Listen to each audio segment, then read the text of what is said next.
नमस्ते जी। Class 10th के बच्चों के लिए यह वीडियो होने वाला है, ठीक है। और इसमें हम लोग 1.3 का इंट्रोडक्शन पे चर्चा करने वाले हैं, ठीक है। जो एनसीईआरटी बुक में एक्सरसाइज 1.3 है उसका इंट्रोडक्शन पे हम लोग चर्चा करेंगे। इंट्रोडक्शन का क्या मतलब हो रहा है कि उसका जो कॉन्सेप्ट है, ठीक है, कि एक्सरसाइज 1.3 हम कैसे बनाएंगे उस पर चर्चा होगा कि हम खुद से इसको कैसे बना सकते हैं। दूसरा, जितना भी एग्जाम्पल दिया गया है इस एक्सरसाइज से जुड़ा हुआ वो सारा एग्जाम्पल इस वीडियो में डिस्कस होने वाला है। साथ ही साथ प्रीवियस ईयर क्वेश्चन जो परीक्षा में सवाल इस अध्याय से पूछा गया है, ठीक है, प्रश्नावली से, हम उसको भी डिस्कस करेंगे। साथ ही साथ इस वीडियो में जो है 1.3 का संपूर्ण सॉल्यूशन, संपूर्ण हल जो है हम आपको देने वाले हैं। तो अगर यह वीडियो शुरू से अंतिम तक देखते हैं तो आसानी से 1.3 जो है रूट वाला जितना सवाल होता है जैसे कि √2 को सिद्ध करना, 3 + √2 को सिद्ध करना, 5 + 3 √5 को सिद्ध करना, 1/√2 को सिद्ध करना, इस तरह का जितना सवाल है, 5√2 को सिद्ध करना, समझे कि नहीं समझे, 7 - √2 को सिद्ध करना, √5 + √7 को सिद्ध करना, इस तरह का बहुत सारा सवाल इसमें हम डिस्कस करने वाले हैं।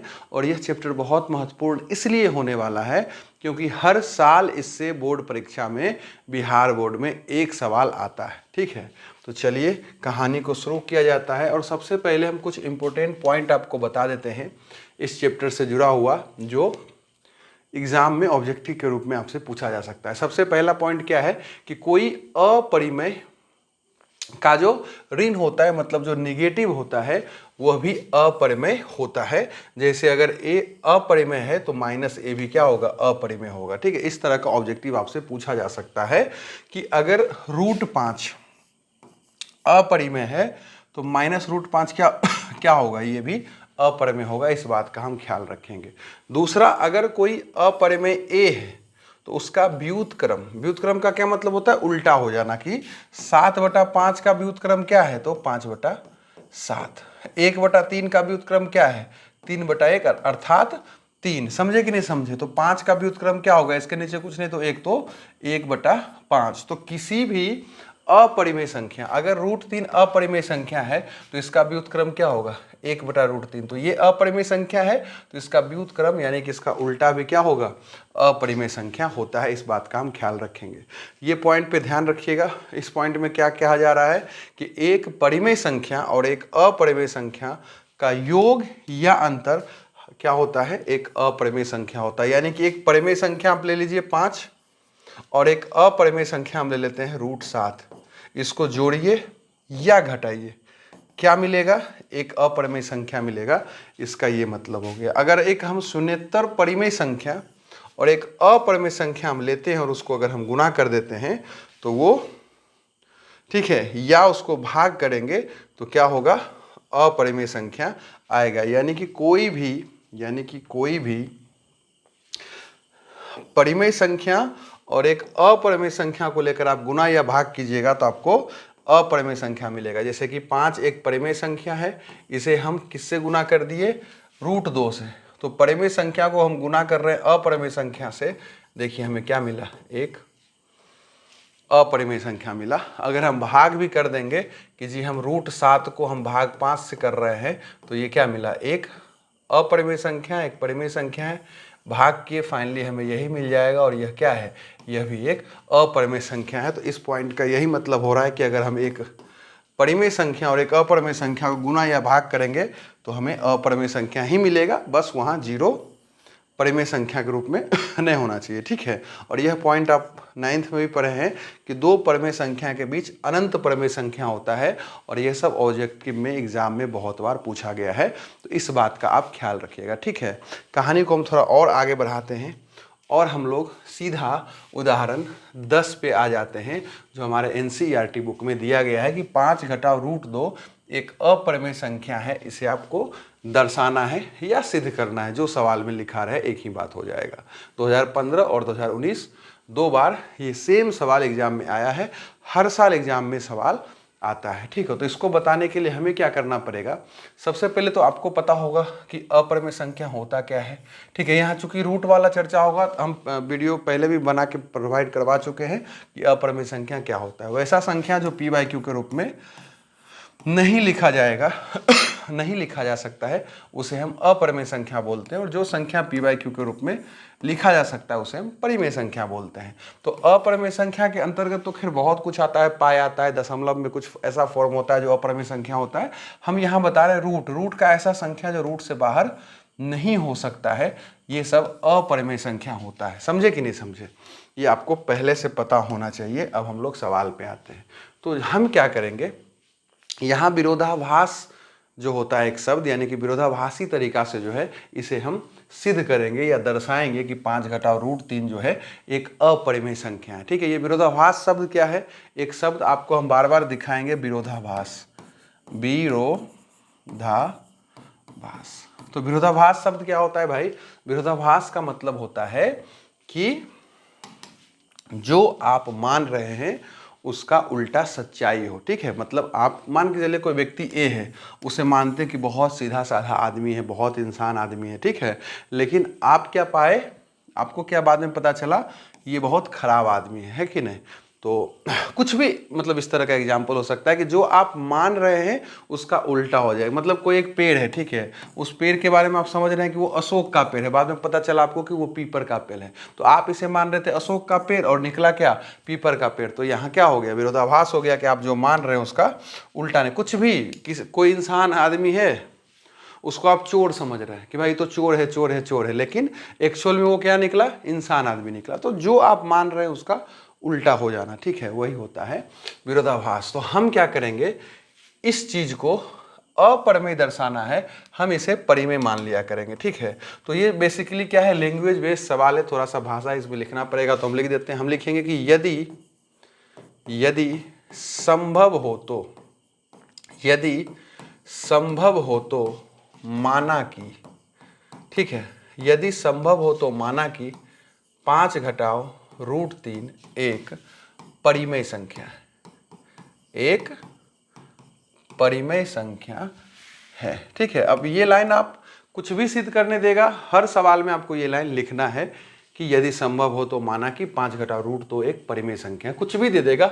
यही लिख देना है। ठीक है, अब यदि डायरेक्ट भी लिख सकते हैं कि माना कि इतना एक परिमेय संख्या है, जैसे आप लिखिए वो आपका इच्छा है। ठीक है, यदि संभव हो तो माना कि 5 घटाव रूट 3 एक परिमेय संख्या है। चूंकि आपने मान लिया कि 5 घटाव रूट 3 क्या है? एक परिमेय संख्या है, तब परिभाषा के अनुसार, तब परिभाषा के अनुसार, परिभाषा के अनुसार केकर परिभाषा जी? तो परिमेय संख्या के परिभाषा के अनुसार। तो आप चाहें तो यहाँ यह भी लिख सकते हैं कि तब परिमेय संख्या के परिभाषा के अनुसार क्या हो जाएगा? 5 घटाव रूट 3 जो है p बाई क्यू के बराबर हो जाएगा। हम जानते हैं कि हर परिमेय संख्या को p बाई क्यू के रूप में लिखा जा सकता है। अब चूंकि इसको हम परिमेय संख्या मान लिए तो ये भी तो p बाई क्यू के रूप में लिखा जाएगा, हाँ कि ना? और यहाँ हम लिख देंगे जहां P और Q, जहां P और Q पूर्णांक, जहां P और Q क्या है? पूर्णांक है। अरे भाई, अगर ये परिमेय संख्या है तो इसका P बाई क्यू फॉर्म होगा कि नहीं होगा? P बाई क्यू फॉर्म का मतलब बटे में हो जाना, जहां P और Q कोई भी पूर्णांक हो सकता है। पूर्णांक क्या होता है भाई? वह संख्या जो प्लस माइनस में होता है। ठीक है, अगर नंबर लाइन आप पढ़े होंगे तो 0 से इधर शुरू कर दीजिए, तो 1 2 3 4 सारा संख्या इधर, और इधर -1 -2, यानी कि जब संख्या को हम प्लस माइनस में दर्शाना शुरू कर देते हैं तो वो पूर्णांक कहला जाता है। ठीक है, सीधा वाला संख्या 3/5 जो है पूर्णांक नहीं होगा। ठीक है, जो सीधा वाला संख्या होता है जिसका हर एक होता है उसे हम पूर्णांक बोलेंगे, सिंपल सी बात है। ठीक है, तो हम क्या मान लिए कि ये एकदम बहुत ध्यान से समझना है इस बात को कि यदि संभव हो तो माना कि 5 घटाव रूट 3 एक परिमेय संख्या है, तब परिभाषा के अनुसार, या आप लिख सकते हैं तब परिमेय संख्या के परिभाषा के अनुसार 5 घटाव रूट 3 बराबर P बाई क्यू, जहां P और Q पूर्णांक। इतना आप हर सवाल में लिखेंगे जहां सिद्ध करने के लिए आएगा, दर्शाने के लिए आएगा कि भाई इसको अपरिमेय संख्या आप दर्शाइए। ठीक है, आगे अगर हम बढ़ जाएं, अब हम क्या करेंगे? 5 घटाव रूट 3 किसके बराबर हो गया? P बाई क्यू के बराबर हो गया। अब हम क्या करेंगे? जो रूट वाला पद होगा उसको अकेला कर देना है, तो -√3 हो जाएगा। ठीक है, या क्या कीजिए, रूट 3 को उस साइड भेज दीजिए और इसको इधर ले आइए, तो ये पद क्या है, प्लस में इधर आके माइनस, और ये माइनस में था इधर जाके प्लस हो गया, हाँ कि ना। अब इस चीज को ध्यान से अगर आप देखिएगा, अगर इसका नाम हम 1 रख दें, ठीक है, इसका नाम अगर हम 1 सेकेंड इसको थोड़ा सा साइड कर लेते हैं, ठीक है, ठीक है। अब हम क्या करते हैं, इसका नाम 1 रख लेते हैं। अब हम लोग क्या लिखने वाले हैं, सारा लैंग्वेज बेस्ड ये सवाल है। अब हम आगे लिखेंगे कि भाई समीकरण का, ठीक है, समीकरण 1 का, ध्यान से देखिएगा, समीकरण 1 का दायां पक्ष बायां पक्ष समझ में आता है क्या, बराबर के दाहिना साइड दायां पक्ष हो जाएगा, बायां साइड बायां पक्ष हो जाएगा, ठीक है। तो लिखेंगे समीकरण का दायां पक्ष, या पहले लिख लीजिए बायां पक्ष, समीकरण का बायां पक्ष एक परिमेय संख्या, एक परिमेय संख्या है, परंतु या किंतु, जो आप लिखें, ठीक है, परंतु या किंतु, ठीक है, जो आप लिखना चाहें। समीकरण 1 को अगर आप ध्यान से देखिएगा, समीकरण 1 को अगर आप ध्यान से देखिएगा, तो इसका जो बायां पक्ष है, इसका जो बायां पक्ष है 5 घटाओ p/q, ये क्या है, एक परिमेय संख्या है। कैसे हम इसको परिमेय संख्या बोल दिए, क्योंकि 5 तो परिमेय संख्या है ही, आप जान ही रहे हैं, और p/q भी क्या है, एक परिमेय संख्या है, क्योंकि p और q क्या था, p और q पूर्णांक था। तो p और q पूर्णांक था मतलब क्या, ये भी क्या है, परिमेय संख्या है। तो ये परिमेय संख्या, ये परिमेय संख्या आपस में घटेगा तो भी परिमेय संख्या आएगा, इसलिए ये भाग क्या हो गया, मेरा परिमेय संख्या हो गया। इसलिए हम लिखे कि समीकरण का बायां पक्ष एक परिमेय संख्या है, परंतु दायां पक्ष, परंतु दायां पक्ष, परंतु दायां पक्ष एक अपरिमेय संख्या है, एक अपरिमेय संख्या है, जो कि विरोधाभास, विरोधाभास, ये वाला सो आता है कि कौन सा, अच्छा ये आता है सो, विरोधाभास उत्पन्न करता है। ध्यान से समझ लीजिए, अब फिर से पैटर्न को समझिए। इसे बोला कि जी अपरिमेय संख्या दर्शाओ, हम क्या किए, इसे मान लिए परिमेय संख्या। तो परिभाषा क्या बोलता है परिमेय संख्या का, कि ये हो जाएगा p/q के बराबर, जहां p और q पूर्णांक था। अब हम क्या किए, इस भाई साहब को इसके साथ कर दिए, ठीक है, तो √3 अकेला हो गया एक साइड। अब हम क्या देख रहे हैं कि ये परिमेय संख्या है और ये अपरिमेय संख्या है। अब बताइए, परिमेय संख्या और अपरिमेय संख्या कभी बराबर हो सकता है क्या, कभी नहीं बराबर हो सकता। एक उत्तर है तो एक दक्षिण है, एक पूरब है तो एक पश्चिम है, ये वाला हाल हो जाता है। इसलिए क्या हो गया, विरोधाभास उत्पन्न कर दिया। क्या विरोधाभास उत्पन्न कर दिया, कि हम तो इसे माने थे परिमेय संख्या, तो परिमेय संख्या का गुण क्या था, p/q के फॉर्म में होता, लेकिन ये ऐसा नहीं हो पा रहा है। इसीलिए हम लिखे कि समीकरण का बायां पक्ष एक परिमेय संख्या है, परंतु दायां पक्ष एक अपरिमेय संख्या है, जो कि संभव नहीं हो सकता है। इसलिए हम बोले जो कि विरोधाभास उत्पन्न करता है। आगे हम क्या लाइन लिखेंगे, आगे हम क्या लाइन लिखेंगे कि इसलिए मेरा मानना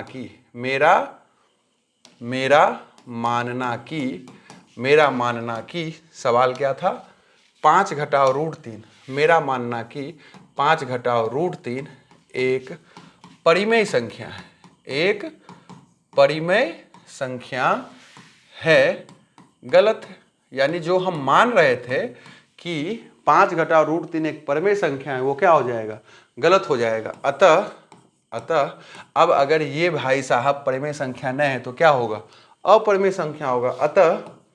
अतः 5 घटाओ √3 एक अपरिमेय संख्या है, ठीक है। इस तरह से आपका कहानी खत्म हो गया, ठीक है। ध्यान से देख लीजिए, बढ़िया से इसको समझ लीजिए। जो जिसको बोला सिद्ध करो अपरिमेय संख्या, उसे हम परिमेय संख्या मानेंगे, तो परिभाषा के अनुसार वो p/q हो जाएगा, और p/q हो जाएगा तो हम क्या करेंगे, जो रूट वाला पद होगा उसको बराबर के किसी भी एक पक्ष में अकेला छोड़ देंगे, बाकी सबको हम दूसरा पक्ष में ले आएंगे, और फिर हम क्या पाएंगे कि एक पक्ष परिमेय हो जाएगा और एक पक्ष अपरिमेय हो जाएगा, जो कि विरोधाभासी हो जाएगा। इसलिए आपका जो मानना होगा वो गलत हो जाएगा, ये परिमेय संख्या है। देखो भाई, ये तो क्लियर है ना कि ये अपरिमेय संख्या है। ये इतना करके हम तर्क दे रहे हैं यहाँ पे कि भाई ये अपरिमेय संख्या क्यों है ना।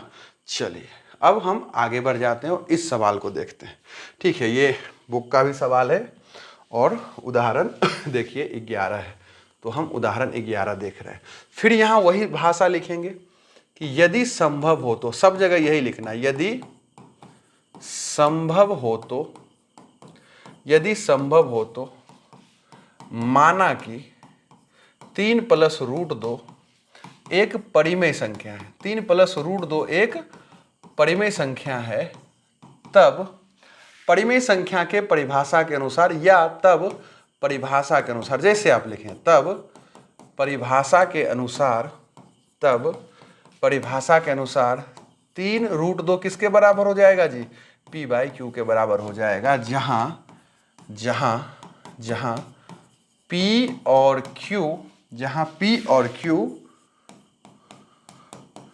पूर्णांक हैं तथा q कभी 0 के बराबर नहीं हो सकता। ये भी आपको बात पता होगा। ठीक है, यहां लगता है छूट गया है, तो यहां हम कहीं लिख लेंगे p और q पूर्णांक हैं तथा q, क्योंकि आपको पता है कि परिमेय संख्या भी बन रहा है, तो हर जो मेरा होगा, q जो मेरा होगा, वो कभी 0 के बराबर नहीं हो सकता है। तो इस बात का हम ख्याल रखेंगे। ठीक है, तो ये भाषा लिख दिए कि यदि संभव हो तो माना कि 3 √2 एक परिमेय संख्या है, तब परिभाषा के अनुसार 3 √2 बराबर p/q, जहां p और q पूर्णांक है तथा q 0 के बराबर नहीं है। ये इसका मतलब हो गया। ठीक है, जिसको सिद्ध करने के लिए बोल रहा है अपरिमेय संख्या, उसे हम परिमेय संख्या मान के बना लेंगे। ठीक है, तो ये लाइन हम अंतिम बार लिखे हैं सवाल में, आगे से नहीं लिखेंगे। आप इसको समझ लीजिएगा कि हर सवाल में हमें इतना लिखना है। अब इतना लिखने के बाद हमेशा हमें क्या करना होता है, जो है इस सवाल में दिया हुआ सिद्ध करने के लिए, उसको हम p/q के बराबर कर देंगे। मतलब ये वाला जो पार्ट है ना, इसे हम उठा के आगे लिख देंगे, और यहां क्या करेंगे, जो रूट वाला होगा, जो रूट वाला संख्या होगा, उसको बराबर के एक पक्ष में अकेला छोड़ देना है, बाकी सब को दूसरा साइड ले आना है। तो √2 को इधर रहने दिए बायां पक्ष में, या दायां पक्ष में आप रखिए, कोई एक पक्ष में इसको अकेला छोड़ दीजिए। 3 इधर क्या है, गुना में इधर आके भागा, यानी कि 3q हो जाएगा। इसका नाम 1 रखकर छोड़ दीजिए। यहां तक आपको समझ में आया होगा। और फिर यहां से वही कहानी लिखेंगे कि समीकरण 1 का, हम लिखेंगे समीकरण 1 का दायां पक्ष, ध्यान से देखिए, समीकरण 1 का दायां पक्ष एक परिमेय संख्या है।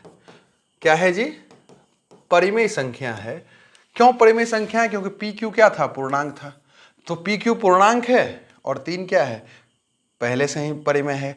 तो ये सब मिलकर क्या हो गया ये भाग परिमेय हो गया। इसलिए हम क्या बोल दिए कि समीकरण 1 का दायां पक्ष एक परिमेय संख्या है, परंतु बायां पक्ष को अगर ध्यान से देखिएगा तो परंतु बायां पक्ष लिखिएगा, परंतु बायां पक्ष एक क्या है, अपरिमेय संख्या है। क्या है?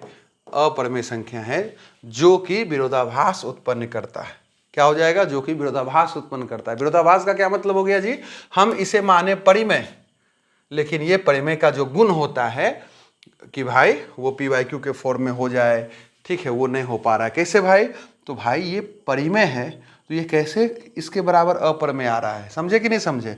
इधर भी परिमेय होता, इधर भी परिमेय होता, तब तो मेरा काम बनता। कभी अपरिमेय और परिमेय बराबर हो ही नहीं सकता है, क्योंकि दोनों दो ध्रुव हो जाता है। ठीक है, तो इसके बाद हम क्या लिखेंगे कि जो कि विरोधाभास उत्पन्न करता है। इसलिए मेरा मानना कि 3 √2 एक परिमेय संख्या है, कॉमा गलत है, अतः 3 √2 एक अपरिमेय संख्या है। ठीक है, इस तरह से इस सवाल को हम बना सकते हैं।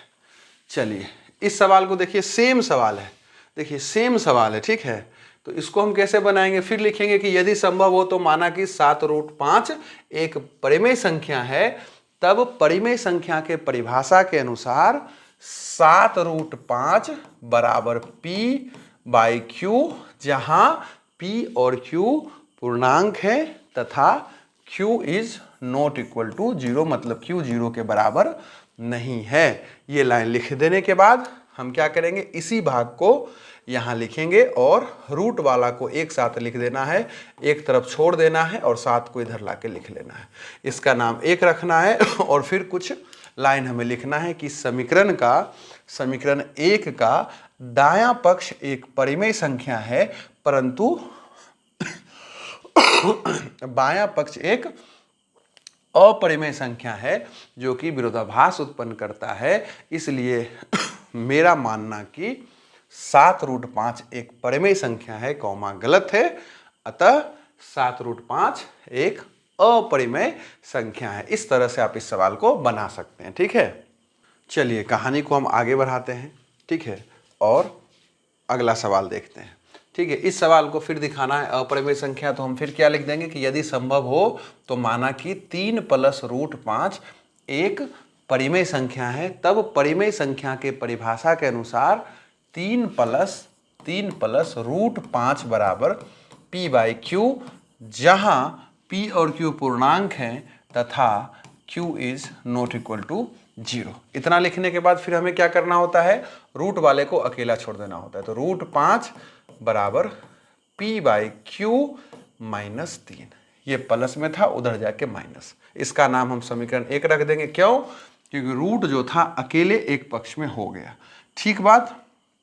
और इसके बाद सेम बात लिख देंगे कि समीकरण का बायां पक्ष, समीकरण का दायां पक्ष एक परिमेय संख्या है परंतु समीकरण का बायां पक्ष एक अपरिमेय संख्या है जो कि विरोधाभास उत्पन्न करता है। इसलिए मेरा मानना कि 3 + √5 एक परिमेय संख्या है, कौमा गलत है। अतः 3 + √5 एक अपरिमेय संख्या है। देखिए 2016 और 20 2 साल यह सवाल पूछा गया। हर साल एक सवाल आएगा ही आएगा, सेम सवाल है। देखिए अगर ध्यान से देखिएगा तो 3 + √5 है, आई 6 + √2 है।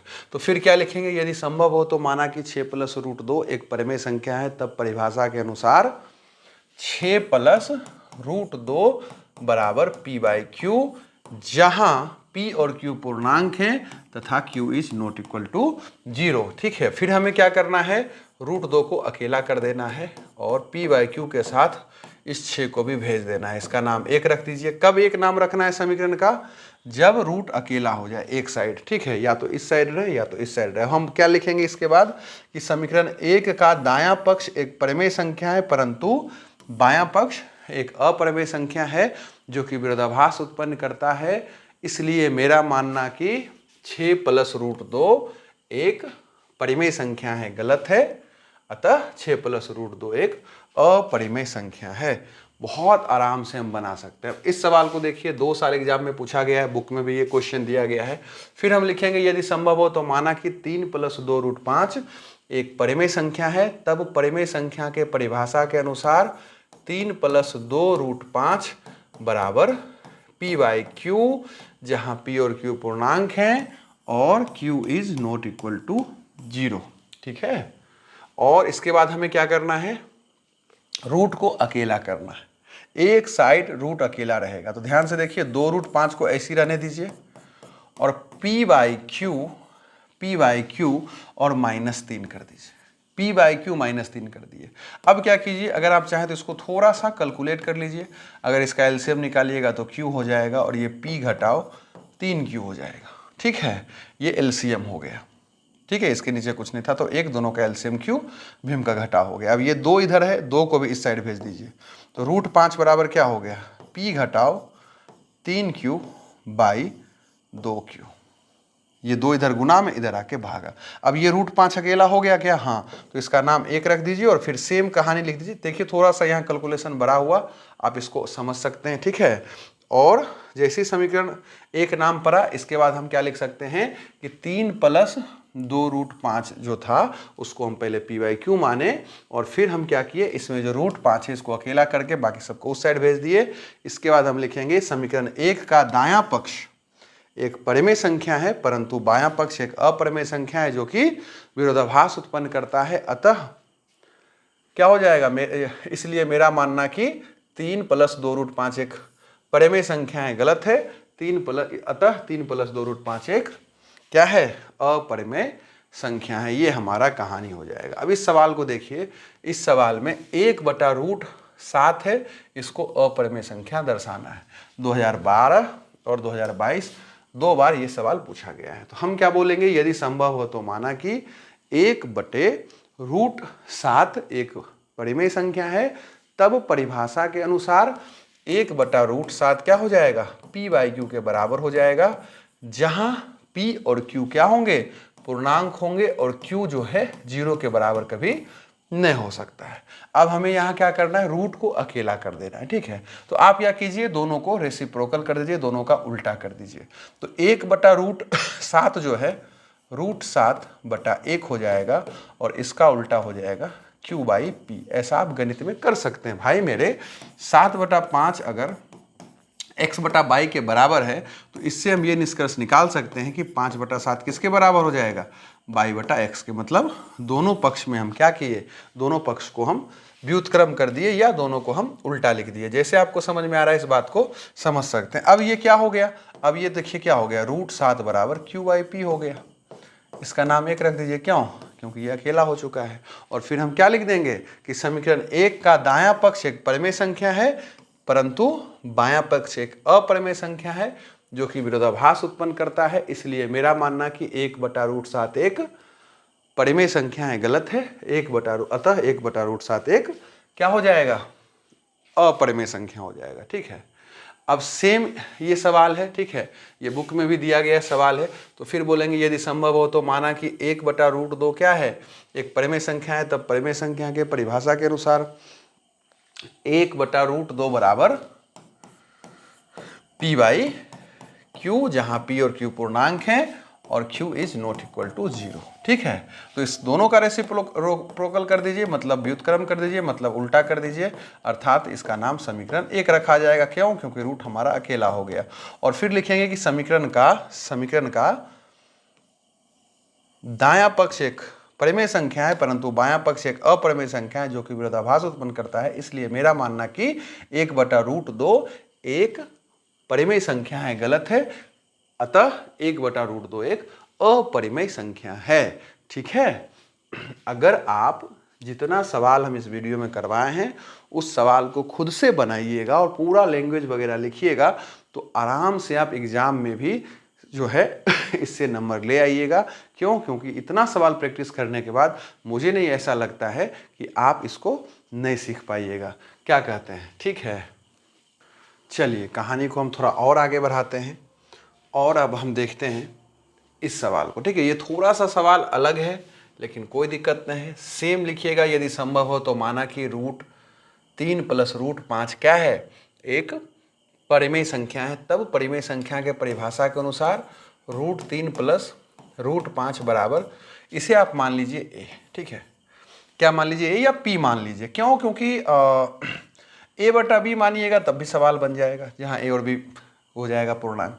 लेकिन हम क्या बोले कि इस सवाल को थोड़ा सा आसान बनाने के लिए हम सीधा √3 + √5 बराबर a ले लेते हैं और लिख देंगे जहाँ a क्या है, परिमेय संख्या है, ठीक है। ध्यान समझ लीजिए, हम लिखेंगे यदि संभव हो तो माना कि √3 + √5 एक परिमेय संख्या है, तब परिभाषा के अनुसार √3 + √5 बराबर a, जहाँ a कोई परिमेय संख्या है। सीधा आप लिखकर इसको बना सकते हैं। फिर क्या कीजिए, आप क्या कीजिए, आराम से √5 को उधर भेज दीजिए।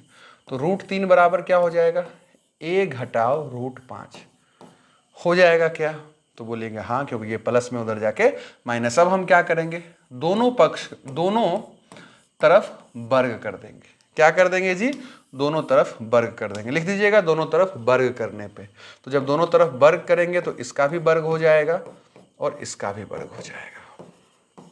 और मेरे भाई सबको पता होगा कि √3 का वर्ग 3 आएगा और जब इसका हम वर्ग करेंगे तो a - b का होल स्क्वायर जो कि a² + b² -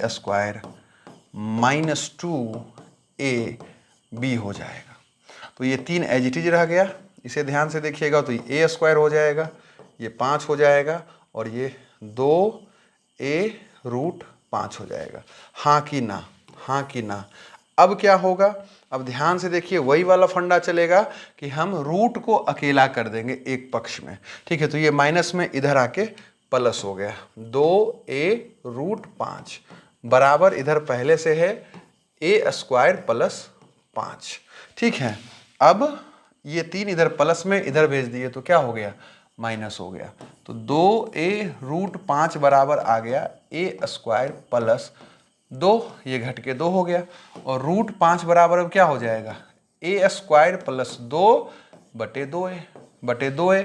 ये इधर गुना में था, इसको इधर भाग में ले आए और इसका नाम 1 रख देंगे। और हम क्या बोलेंगे कि समीकरण का दायां पक्ष एक परिमेय संख्या है तथा या परंतु बायां पक्ष एक अपरिमेय संख्या है जो कि विरोधाभास उत्पन्न करता है। अतः मेरा मानना कि ये जो है एक परिमेय संख्या है गलत हो गया। ये क्या हो गया, अपरिमेय संख्या हो गया। क्यों हमेशा विरोधाभास उत्पन्न हो रहा है, क्यों? क्योंकि हम जो मान रहे हैं, हम जो कल्पना कर रहे हैं वो गलत कल्पना कर रहे हैं, हम गलत चीज मान रहे हैं, इसलिए विरोधाभास हो रहा है। भाई एक्चुअल में ये अपरिमेय संख्या ही है और आप हमेशा इसे परिमेय संख्या मानिएगा और परिमेय संख्या की तरह इसे ट्रीट कीजिएगा तो आगे चल के धोखा तो होगा ही होगा, आगे चल के आप फंसिएगा ही फंसिएगा। और फिर आगे चल के मानिएगा कि भाई देखो कोई भी संख्या अभी 10th के स्तर पे या तो परिमेय होगा या तो अपरिमेय होगा। समझे कि नहीं समझे? आप है ये अपरिमेय, लेकिन आप मान लिए कि भैया परिमेय है, तो परिमेय है तो परिमेय का गुण ये धारण करेगा कि नहीं करेगा। लेकिन आगे चल के क्या होगा, जब हम धीरे धीरे इसको परिमेय संख्या की तरह ट्रीट करेंगे, परिमेय संख्या की तरह इसको आगे जब लेके चलेंगे तो ये क्या होगा, जब परिमेय संख्या है ये नहीं है तो धोखा देगा कि नहीं देगा। और क्या होगा अंततः जब परिमेय ये नहीं साबित हो पाएगा तो ऑटोमेटिकली अपरिमेय संख्या हो जाएगा, क्योंकि संख्या परिमेय या अपरिमेय ही होता है 10th के स्तर पे। इस तरह से इस सवाल को आप बना सकते हैं। ठीक है, एक सवाल हम और आपको ले लेते हैं कि अगर आपको सिद्ध करना है √2 प्लस √3, ठीक है, तो आप क्या कीजिएगा, पहले मान लीजिएगा कि भाई ये एक परिमेय संख्या है और इसको मान लीजिए बराबर p। क्या मान लीजिए, बराबर p, और लिख दीजिएगा जहां p कोई परिमेय संख्या है। अब क्या कीजिएगा, √2 और a को ई साइड भेज दीजिएगा, ठीक है, और फिर क्या कीजिएगा, दोनों तरफ वर्ग कर दीजिएगा। जब दोनों तरफ वर्ग कर दीजिएगा तो ये हो जाएगा 2, क्योंकि √2 का वर्ग 2 होता है। और यहाँ लग जाएगा formula a minus B square का, a माइनस बी का whole square, sorry a minus B का होल स्क्वायर। तो ये हो जाएगा a square plus B square minus 2ab, ठीक है। तो ये हो जाएगा 2, ये हो गया p स्क्वायर, ये हो गया 3, और ये मेरा हो जाएगा कितना, माइनस में 2p√3। अब हमें रूट वाले को अकेला करना है तो सबसे पहले माइनस में इधर भेज दीजिए, हो जाएगा प्लस।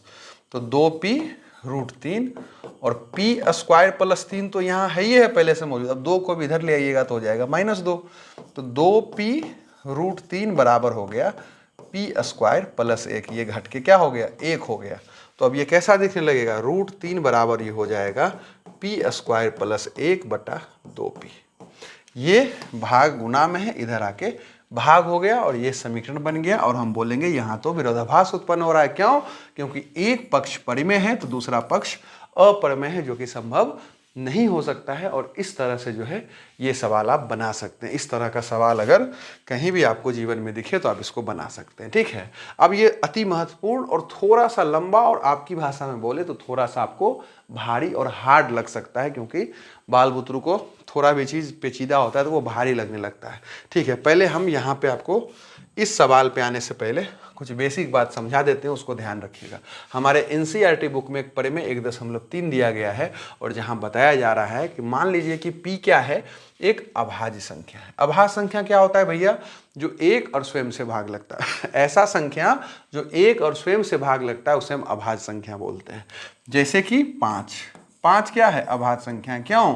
क्योंकि ये किससे किससे भाग लग सकता है, तो 1 से ये भाग लग सकता है और 5 से भाग लग सकता है, और धरती पे कोई ऐसा संख्या नहीं जिससे ये भाग लग सकता है।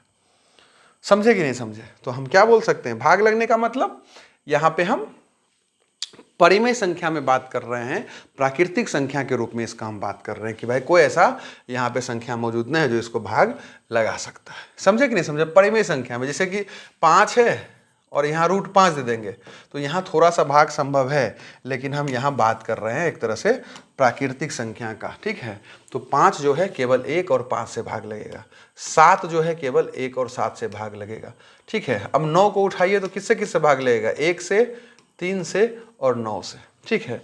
अब हम 18 को उठाएंगे तो किससे किससे भाग लगेगा, 1 से, 2 से, 3 से, 6 से, 9 से और 18 से। तो अगर आप देखिएगा यहाँ पे, अगर आप ध्यान से देखिएगा 9 को, तो ये एक और स्वयं के अलावा किसी और संख्या से भाग लग रहा है, इसलिए ये अभाज्य संख्या नहीं होता, ये भाज्य संख्या कहलाता है। उसी ये एक और स्वयं के अलावा और भी संख्याओं से भाग लग रहा है, इसलिए ये भी क्या है, भाज्य संख्या है, अभाज्य संख्या नहीं है। लेकिन 5 और 7 को उठाइएगा तो ये क्या है, ये संख्या जो है हमारा अभाज्य है। क्यों? क्योंकि ये एक और स्वयं जो संख्या है उसी से भाग लग रहा है, इसी को हम अभाज्य संख्या बोलते हैं। यहाँ अगर चर्चा हुआ है तो दो बात हम और बता देते हैं कि एक न भाज्य होता है न अभाज्य होता है। एक जो है ना भाज्य होता है ना अभाज्य होता है, कहानी 2 से शुरू होता है, ठीक है। तो 2 सबसे छोटा अभाज्य संख्या है, क्योंकि ध्यान से देखिए ये 1 और 2 से ही भाग लगेगा। साथ ही साथ 2 एकमात्र ऐसा सम संख्या है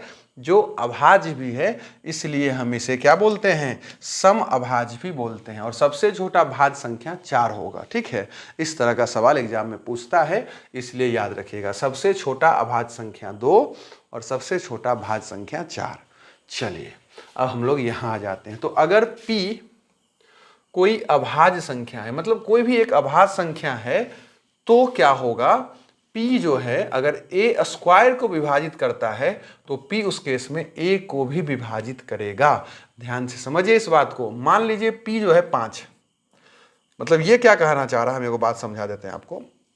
यहां कहा जा रहा है कि अगर कोई अभाज्य संख्या है, ठीक है, अगर कोई अभाज्य संख्या है और वह अभाज्य संख्या किसी के वर्ग को, कोई संख्या के वर्ग को अगर भाग लगा पा रहा है, तो वो संख्या क्या होगा ना, वो अभाज्य संख्या क्या होगा, उस संख्या को भी भाग लगाएगा जिसका वर्ग यहाँ पे लिखा हुआ है। मान लीजिए कि 2 क्या है, एक अभाज्य संख्या है, और 2 जो है ना 4 के वर्ग को डिवाइड कर पाता है, 4 के वर्ग को भाग लगा देगा। 4 का वर्ग क्या है, 16, तो 2 से ये भाग लग रहा है कि नहीं लग रहा है, तो लग रहा है। तो यहां हो गया कि भाई एक अभाज्य संख्या 2 था, वो 4 के वर्ग को विभाजित कर रहा है। तो अब गौर कीजिए, 2 जो है 4 को भी विभाजित कर रहा है, मतलब जिकर वर्ग को विभाजित कर रहा था, किसके वर्ग को विभाजित कर रहा था, 4 के वर्ग को। तो ध्यान से देखिएगा, तो 2 जो है 4 को भी विभाजित कर पा रहा है, हाँ कि ना। तो यही इसका मतलब कहने का हुआ। ये पूरा रामायण यहाँ लिखा हुआ है, इसका यही मतलब है। और साफ साफ बोल दिया गया है कि ए क्या होगा, कोई धनात्मक पूर्णांक होगा, यानी ए जो है माइनस वाला संख्या नहीं होगा, यानी कोई धनात्मक संख्या का वर्ग यहाँ लिखा होगा। क्यों? क्योंकि मेरे भाई -5 का वर्ग क्या होता है, 25 होता है, लेकिन यहाँ हम +5 का भी वर्ग 25 होता है।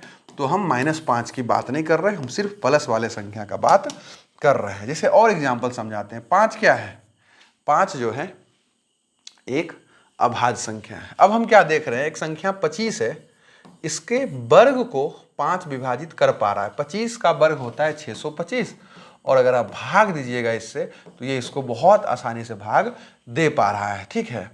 तो 125 आ जाएगा, क्या आ ही जाएगा लगता है, ठीक है, जो भी आए छोड़िए ना, जो भी आए। तो क्या आप देखिएगा, ऐसे 125 से आना चाहिए। तो आप क्या देखिएगा कि 5 एक अभाज्य संख्या था, और वह जो है एक संख्या 25 के वर्ग को विभाजित कर रहा है। तो आप ध्यान से देखिए, 5 जो है उस संख्या को विभाजित कर रहा है जेकर वर्ग को 5 विभाजित कर रहा था। तो 25 के वर्ग को 5 विभाजित कर रहा है, तो 5 25 को भी विभाजित कर रहा है। यही है हमारा परिमेय 1.3, इसका हम ख्याल रखेंगे, ठीक है। चलिए आगे हम लोग बढ़ जाते हैं। एक चीज और दिखेगा आपको बार बार, सह अभाज्य संख्या। यहाँ एक कॉन्सेप्ट हमें समझना पड़ेगा, सह अभाज्य संख्या, ठीक है। तो वह वैसा परिमेय संख्या, ठीक है, वैसा परिमेय संख्या या वैसा संख्याओं का युग्म आपको दिखेगा। सहअभाज्य में हमेशा 2 संख्या आपको दिखेगा, ठीक है। वो दोनों संख्या क्या होगा ना, एक के अलावा आपस में किसी से भाग नहीं लगेगा, ठीक है, जिसे हम बोलते हैं कॉमन फैक्टर, जिसे हम बोलते हैं, ठीक है। जैसे कि मान लीजिए वो संख्या उठाइए आप 15, एक संख्या उठाइए 15, 15 किससे किससे भाग लग रहा है, 1 से, 3 से, 5 से और 15 से, हाँ कि ना। अब हम एक संख्या आपको उठा के दे देते हैं, कोई भी संख्या ले लीजिए आप। यहाँ पे हम ले लिए मेरे भाई, यहाँ पे ले लो तुम 17। तो 17 किससे किससे भाग लेगा, 1 से और 17 से। तो दोनों को अगर हम बटे में लिख देंगे, दोनों को अगर हम बटे में लिख देंगे तो क्या ये आपस में कट पाएगा? आपस में ये इसका सरलतम रूप आ पाएगा? नहीं। जब भी, क्यों? क्योंकि ये दोनों सहअभाज्य संख्या है। दोनों सहअभाज्य संख्या काहे है? क्योंकि एकमात्र एक ही वो संख्या है जिससे ये दोनों विभाजित हो रहा है। ठीक है, 15 3 से विभाजित हो रहा है, 5 से हो रहा है, 15 से हो रहा है, लेकिन क्या कोई ऐसा सेम संख्या है जिससे दोनों भाग लग रहा है? नहीं लग रहा है, इसलिए ये सहअभाज्य संख्या है। ठीक है, तो सहअभाज्य संख्या कभी भी बटे में आएगा तो वो कभी कट नहीं सकता है, क्योंकि सहअभाज्य संख्या हमेशा क्या होता है? अपने सरलतम रूप में होता है। ठीक है, जैसे हम एक संख्या ले लिए 18 और एक संख्या ले लिए 25, ये क्या? ये सहअभाज्य संख्या है। क्यों? क्योंकि अगर हम 18/25 लिखेंगे तो ये आपस में नहीं कट सकता है। काहे नहीं कट पा रहा है भाई? क्योंकि इसका उभयनिष्ठ जो है गुणनखंड वो 1 है। समझे कि नहीं समझे? यानी कि एक ही वो संख्या है जिससे ये दोनों भाग लग सकता है, और कोई ऐसा कॉमन संख्या नहीं आएगा जिससे ये दोनों भाग लगेगा। देखो 18 3 से भाग लगेगा, 6 से भाग लगेगा। अभाज्य संख्या कोई और चीज है, सहअभाज्य संख्या कोई और चीज है। ठीक है, और साथ ही साथ सहअभाज्य संख्या, भाई समझो ना, 18/25 ने आपस में कट रहा है, मतलब ये सहअभाज्य संख्या। और सहअभाज्य संख्या का एचसीएफ जो है हमेशा याद रखिएगा 1 होता है। दो मतलब सहअभाज्य संख्या आएगा, उसका एचसीएफ क्या होगा? 1 होगा। ठीक है, जैसे 18 और 25 का अगर हम बोलेंगे एचसीएफ निकालने के लिए तो इसका एचसीएफ क्या आएगा? 1 आएगा। क्यों? क्योंकि ये दोनों सहअभाज्य संख्या है। जैसे देखिए, हम लिख दिए यहाँ 18 और हम लिख दिए यहाँ 16, तो ये सहअभाज्य संख्या नहीं है। कैसे हम जान गए कि ये सहअभाज्य संख्या नहीं है? क्योंकि ये कट रहा है आपस में। इसका सरलतम रूप हो सकता है ये, इसका छोटा रूप आ सकता है, 2 से ये भी भाग लग रहा है, 2 से ये भी भाग लग रहा है, हाँ कि ना? इसलिए ये जो था लिखा हुआ 18 और 16, यह सहअभाज्य संख्या नहीं है। दो वह संख्या था जिससे दोनों भाग लग रहा था। ठीक है, दोनों तरीका से समझिए। सहअभाज्य संख्या का एचसीएफ 1 आएगा, ठीक बात है। दूसरा, सहअभाज्य संख्या कभी भी एक संख्या से दोनों नहीं कट सकता, जैसे कि 18 और 16 क्या हुआ? 2 से कट गया, इसलिए यह सहअभाज्य संख्या नहीं है। चलिए अब इस सवाल पे आते हैं। हम इस सवाल को जब बनाएंगे तो लिखेंगे, यदि संभव हो तो माना कि √3 एक परिमेय संख्या है, तब परिमेय संख्या के परिभाषा के अनुसार √3 बराबर p/q, जहां p और q सहअभाज्य संख्या है। जहां p और q क्या है जी? सहअभाज्य संख्या है, और साथ ही साथ q जो है 0 के बराबर नहीं है। अभी तक जितना सवाल आया वहां हम सीधा पूर्णांक लेके p और q को हम बना दिए सवाल को। यहाँ सहअभाज्य संख्या इसलिए माना जा रहा था क्योंकि अभी से पहले जितना भी सवाल हमारे सामने आया, ठीक है, ये लाइन पूरा लिख देने के बाद p और q को पूर्णांक मान लेने के बाद हम क्या करते थे? उस क्वांटिटी को जो सवाल में दिया रहता था, जिसे सिद्ध करना है अपरिमेय संख्या, उसे हम क्या करते थे? p/q के बराबर करते थे। जो भी क्वांटिटी दिया रहता था उसको p/q के हम बराबर करते थे, और रूट को एक साइड अकेला छोड़ देते थे, बाकी सबको समीकरण के दूसरा पक्ष में भेज देते थे और लिख देते थे कि भाई एक पक्ष जो है परिमेय है और दूसरा पक्ष अपरिमेय संख्या है, जो कि विरोधाभास उत्पन्न हो रहा है। हर सवाल में यही आप अभी तक करते आए थे, एक पक्ष में परिमेय और एक पक्ष में अपरिमेय हो जाने के कारण विरोधाभास उत्पन्न हो जाता था, और हम बता देते थे कि वो अपरिमेय संख्या है। लेकिन अगर आप इस सवाल को देखिएगा तो इस सवाल में तो पहले ही से अकेला है, तो इसके लिए तो कुछ और तर्क लगाना पड़ेगा, इसलिए यहाँ पे तर्क लगाया गया सहअभाज्य संख्या का। सहअभाज्य संख्या का क्या मतलब हो गया कि p और q केवल 1 से भाग लग सकता है। यानी कि अगर हम p/q लिखेंगे तो केवल 1 से भाग लगेगा। यानी हम यहां मान रहे हैं कि ये जो परिमेय संख्या है वो p/q के रूप का हो गया, क्योंकि इसको हम परिमेय संख्या माने, तो ये हो गया p/q के रूप का। और p/q क्या है? सहअभाज्य। सहअभाज्य का मतलब क्या हो गया कि आपस में नहीं कटेगा। आपस में नहीं कटने का मतलब क्या हो गया कि p और q कोई एक संख्या से नहीं कटेगा। ऐसा नहीं होगा कि भाई ये भी 5 से कट रहा हो और ये भी 5 से भाग लग रहा हो या कट रहा हो, तो भाई p/q सहअभाज्य नहीं हो सकता है। अगर सहअभाज्य है तो वो दोनों संख्या, क्योंकि सहअभाज्य हमेशा दो संख्या मिलेगा और वही सहअभाज्य होगा, तो कोई भी दो संख्या सहअभाज्य तभी हो सकता है जो वह केवल और केवल 1 से भाग लगे।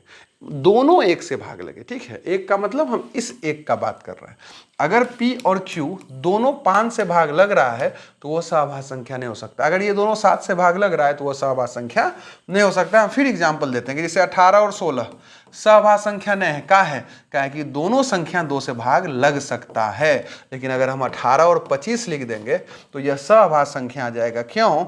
क्योंकि भाई ये दोनों कोई सेम संख्या से भाग नहीं लग पा रहा है। ठीक है, तो ये हम बार बार इतना जोर देकर इसलिए आपको समझा रहे हैं क्योंकि हम जो है इसे मान लिए परिमेय संख्या, और p और q के जब ये बराबर हो गया, क्योंकि हर परिमेय संख्या p बाय q के रूप में लिखा जा सकता है, और हम p और q को यहाँ मान लिए सहअभाज्य संख्या। हम p और q को क्या यहाँ मान लिए? सहअभाज्य संख्या मान लिए। अर्थात p और q जो है अब किसी सेम संख्या से दोनों भाग नहीं लग सकता है, हाँ कि ना। अब हम क्या करेंगे? √3 बराबर p बाई क्यू को नीचे लाएंगे और दोनों तरफ वर्ग कर देंगे। जब हम दोनों तरफ वर्ग करेंगे तो √3 का वर्ग बराबर हो जाएगा p² बटे q² के। या ऐसा करते हैं, अभी हम बस दोनों तरफ वर्ग करके छोड़ देते हैं, p बाई क्यू का वर्ग। ठीक है, आप यहाँ लिख सकते हैं दोनों तरफ वर्ग करने पे ब्रैकेट में, या ऊपर में ही लिख दीजिएगा कि भाई दोनों तरफ वर्ग करने पे। तो √3 का वर्ग 3 हो जाएगा, √3 का वर्ग 3 हो जाएगा, और इसका वर्ग आ जाएगा p² बटा q²। ध्यान से समझिए। अब हम क्या करेंगे? ये इधर भागा में इधर आके गुना, तो ये क्या हो गया? 3q² बराबर p का स्क्वायर। पहले बोलिए तो इतना समझ में आया क्या? और इसका नाम हम 1 रख देंगे, जल्दी बोलिए। सबसे पहले हम क्या किए? √3 को परिमेय संख्या माने तो वो p बाई क्यू के बराबर हो गया। एक छोटा सा चेंज यहाँ हम ये किए कि p और q को हम सहअभाज्य मान लिए। अभी तक जो है हम पूर्णांक मान के चल रहे थे, समझे कि नहीं समझे? फिर हम क्या किए? इसको उठाकर यहाँ लाए और दोनों तरफ वर्ग कर दिए। अब इसको हम इधर भेज दिए तो ये कुछ ऐसा दिखने लगा। अब ध्यान से हम यहाँ कॉन्सेप्ट आपको समझाते हैं छोटा सा, आप समझने का प्रयास कीजिएगा कि कोई भी दो संख्या लिखा हुआ है, ठीक है, कोई भी दो संख्या यहाँ पे लिखा हुआ है और गुना करके उसका गुणनफल भी आपके सामने लिखा हुआ है। तो क्या, ध्यान समझिएगा, दो संख्या गुना करके यहाँ उसका गुणनफल लिखा हुआ है, तो क्या आप ध्यान से देखिएगा तो दोनों संख्या 7 भी गुणनफल को भाग कर रहा है और 4 भी गुणनफल को भाग कर रहा है, हाँ कि ना?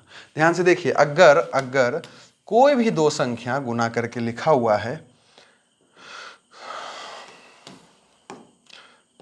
5 गुने 8 बराबर 40, कैसनो दो संख्या उठा लीजिए।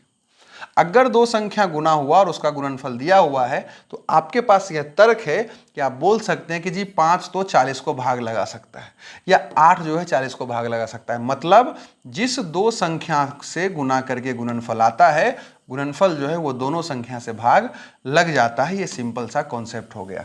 तो अगर आप ध्यान से देखिएगा इस चीज को, तो यहाँ क्या लिखा हुआ है? 3 गुने q² बराबर p²। तो यहाँ वही वाला कॉन्सेप्ट नहीं आ गया? 7 गुने 4 बराबर 28। दो संख्या गुना होकर उसका गुणनफल दिया हुआ है, यहाँ भी दो संख्या का गुना होकर गुणनफल दिया हुआ है। तो क्या आप यहाँ बोल सकते थे कि 7 जो है 28 को विभाजित करता है, 7 जो है 28 को भाग लगा रहा है, हाँ कि ना?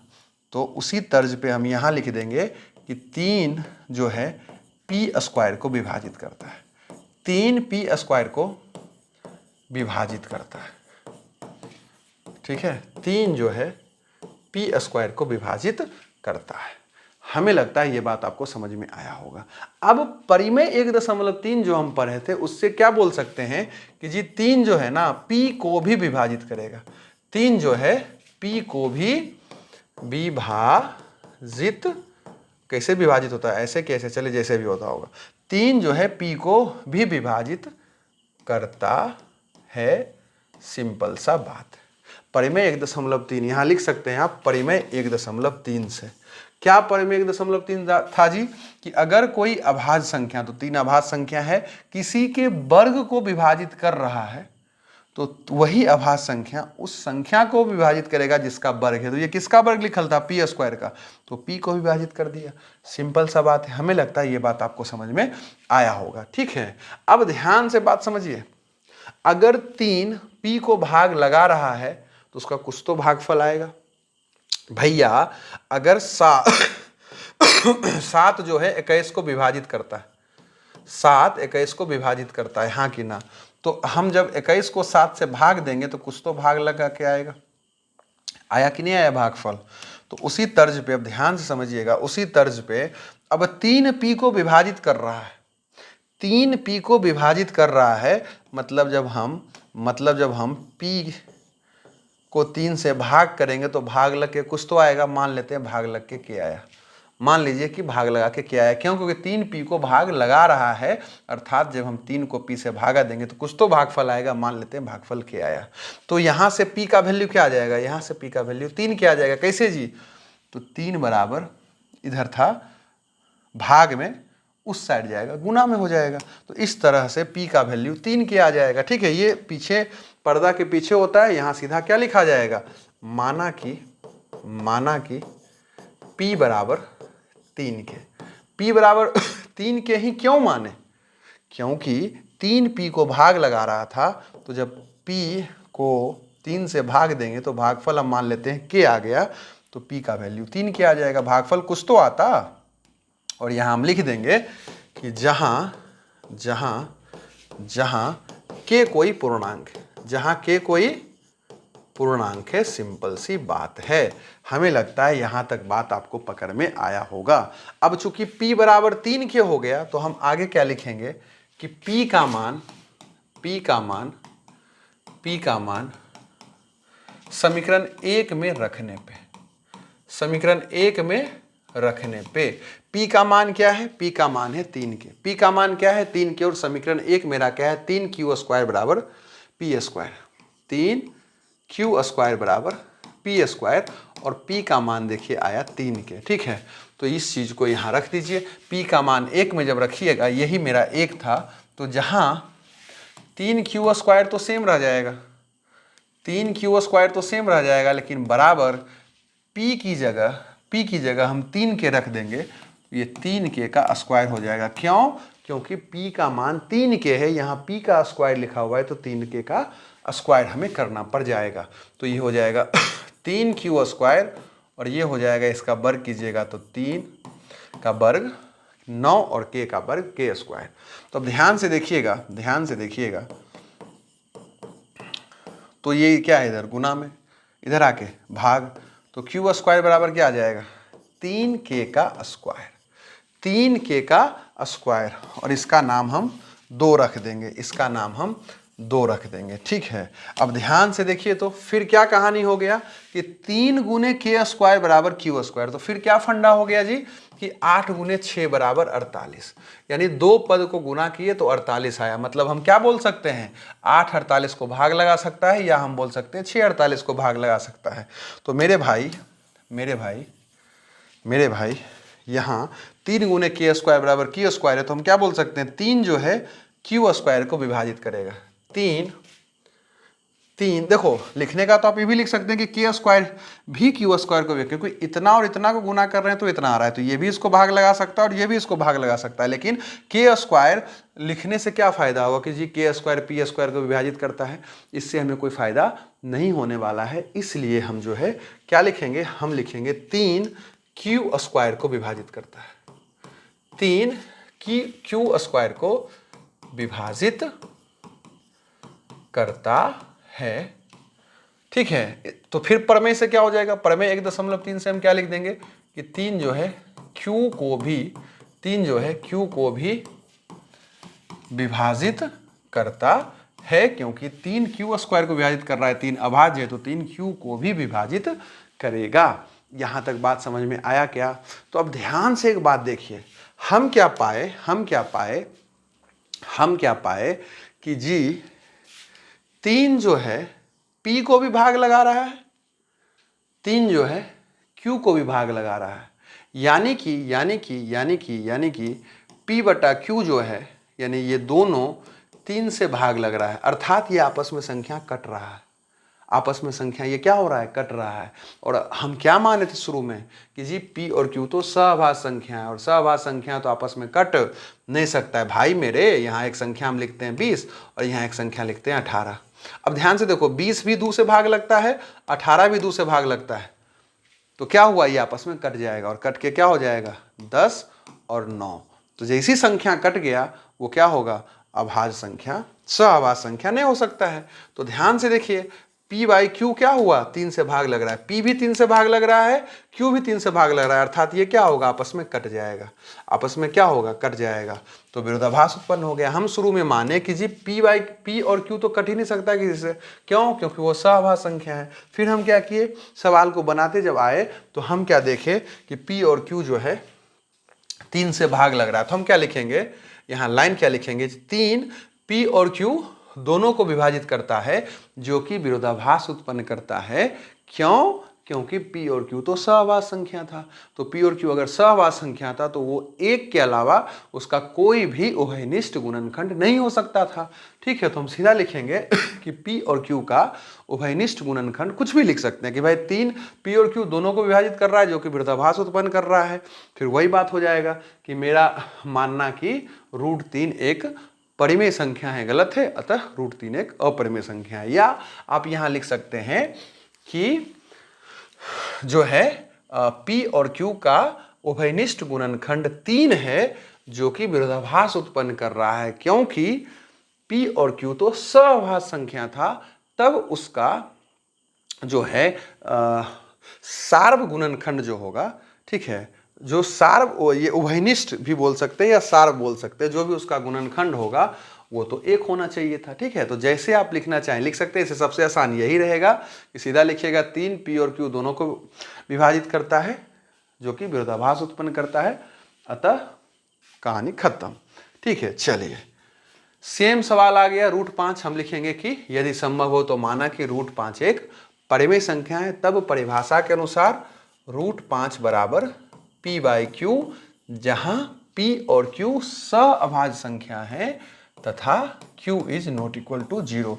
अब P बटा Q हुआ और PQ क्या हो गया, सहअभाज्य संख्या हो गया, मतलब P और Q केवल और केवल एक से आपस में कटेगा, मतलब कॉमन इसका जो होगा, यानी ई भी एक के से भाग लगेगा, ई भी एक के से भाग लगेगा। और कोई संख्या से अगर ये भाग लग रहा है और ये भाग लग रहा है, लेकिन वो कॉमन नहीं हो सकता है, दोनों से भाग नहीं लग सकता है। ठीक है, पता नहीं आप समझ पा रहे हैं कि नहीं समझ पा रहे हैं। ठीक है, सहअभाज्य संख्या का क्या मतलब हो रहा है कि वो केवल और केवल एक वो संख्या होगा जिससे दोनों भाग लग सकता है, इसके अलावा कोई ऐसा धरती पे संख्या नहीं होगा जो दोनों को भाग लगाएगा। इसको भाग लगाएगा तो इसको नहीं भाग लगाएगा, इसको भाग लगाएगा अगर कोई संख्या तो इसको नहीं भाग लगाएगा, दोनों को भाग नहीं लगा सकता है, इसका ये मतलब हो गया। ठीक है, अब जो है सीधा हम क्या लिखेंगे, सीधा हम क्या लिखेंगे कि √5 बराबर P बाई Q। ठीक है, वो लाइन लिख दिए, उसके बाद लिखेंगे √5 बराबर P बाई Q, फिर दोनों तरफ वर्ग करने पर, तो इसका वर्ग कीजिएगा तो 5, इसका वर्ग कीजिएगा तो P² बटा Q²। अब क्या करना है, इसको इधर भेज देना है, तो ये हो जाएगा 5Q² बराबर P का स्क्वायर, इसको हम समीकरण 1 मान के छोड़ देंगे। अब यहाँ क्या निष्कर्ष निकलेगा, वही वाला फंडा निकल जाएगा कि जी दो संख्या है 7 और 5, उसको गुना किए तो 35 आ गया।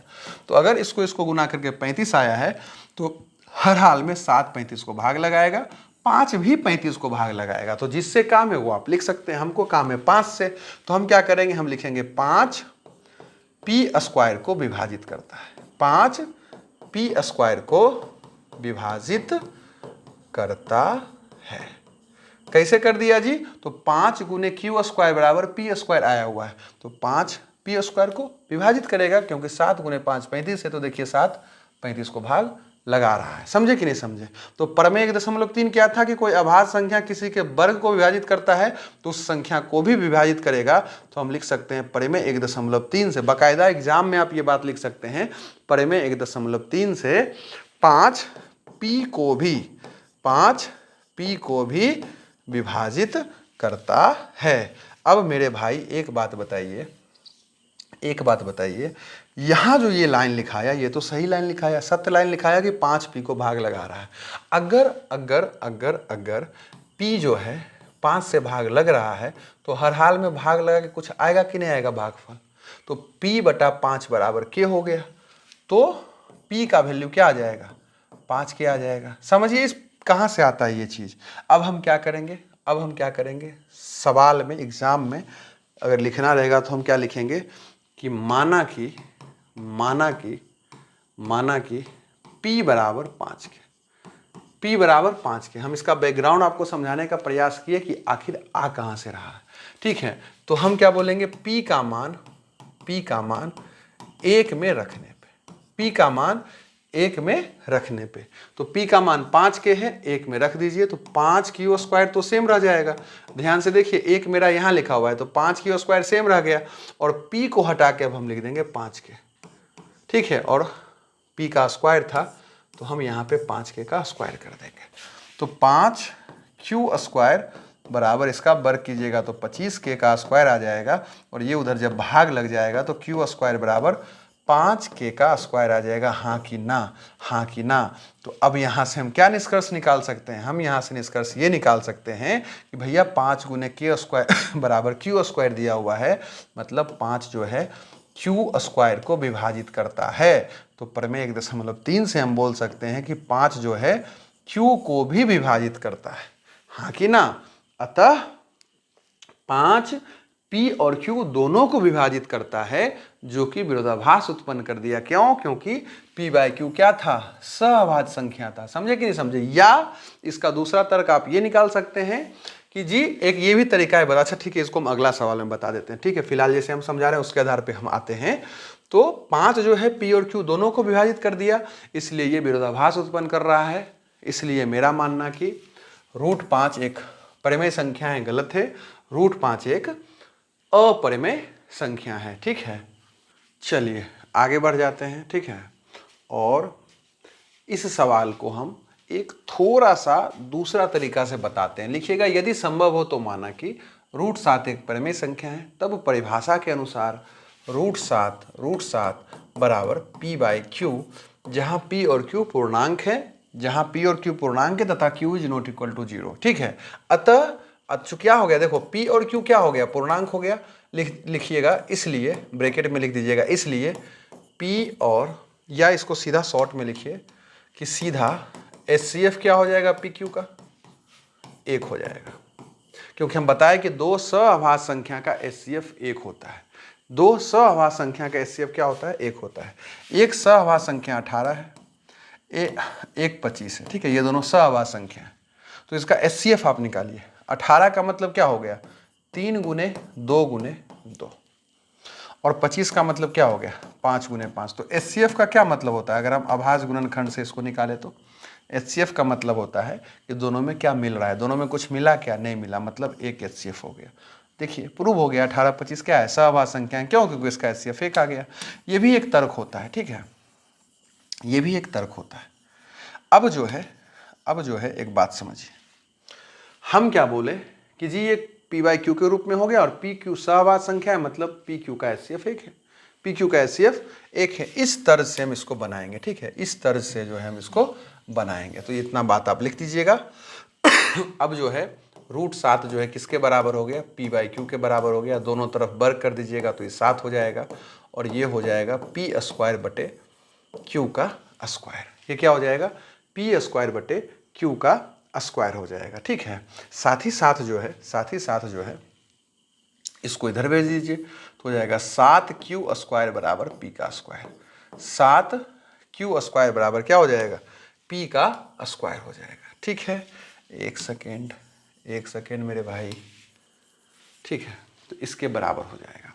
अब हम यहाँ से क्या लिखेंगे, 7 जो है, हम यहाँ से क्या लिखेंगे, 7 जो है P² को विभाजित करता है, वही तर्क जो हम पीछे लिखे।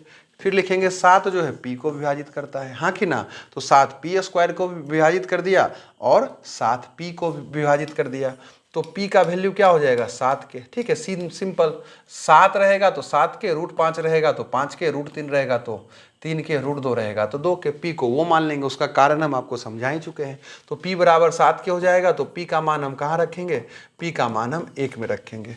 तो एक समीकरण मेरा ये हो जाता था, ठीक है। तो 7q² बराबर P का स्क्वायर, और P का स्क्वायर का क्या मतलब है, P के स्क्वायर का मतलब है, अरे भाई P के स्क्वायर का क्या मतलब है कि 7k का स्क्वायर, 7k का हम स्क्वायर कर देंगे। तो 7Q² बराबर हो जाएगा 49 K का स्क्वायर, 7 इधर गुना में उधर जाके भाग हो जाएगा, और जब भाग होगा तो ये 7K का स्क्वायर आ जाएगा। और फिर यहाँ हम क्या लिखेंगे, 7Q² को विभाजित करता है तो प्रमेय 1.3 से 7Q को भी विभाजित करेगा। अब ध्यान से देखिए, P और Q दोनों को कौन भाग लगा रहा है, 7, इसलिए इसका HCF क्या आ जाएगा, 7 आ जाएगा। इसका HCF क्या आ जाएगा, 7 आ जाएगा। इसलिए अब क्या हो गया, HCF तो हम माने थे PQ का 1 आएगा, लेकिन HCF क्या आ गया, 7 आ गया, अर्थात विरोधाभास उत्पन्न हो गया। ये HCF तो 1 आना चाहिए था, HCF यहाँ क्या आ गया, 7 आ गया। कैसे HCF 7 आ गया, इस बात को समझिए। क्योंकि P और Q दोनों 7 से भाग लग रहा है तो उसका HCF 7 हो जाएगा। सिंपल सी बात है। क्यों, क्योंकि HCF का मतलब क्या होता है, हाईएस्ट कॉमन फैक्टर। ठीक है, तो 7 से दोनों भाग लग रहा है, इसलिए इसका HCF 7 हो जाएगा। तो या तो आप उस तरीका से बना सकते हैं या इसका HCF 1 वाला फंडा से बना सकते हैं। ठीक है, जैसे आपको समझ में आए। तो इस तरह से जो है आज के लिए इतना ही। ठीक है, इतना सवाल अगर आप बढ़िया से बना लीजिएगा तो आप आसानी से परीक्षा में नंबर ला सकते हैं। ठीक है, बहुत बहुत धन्यवाद।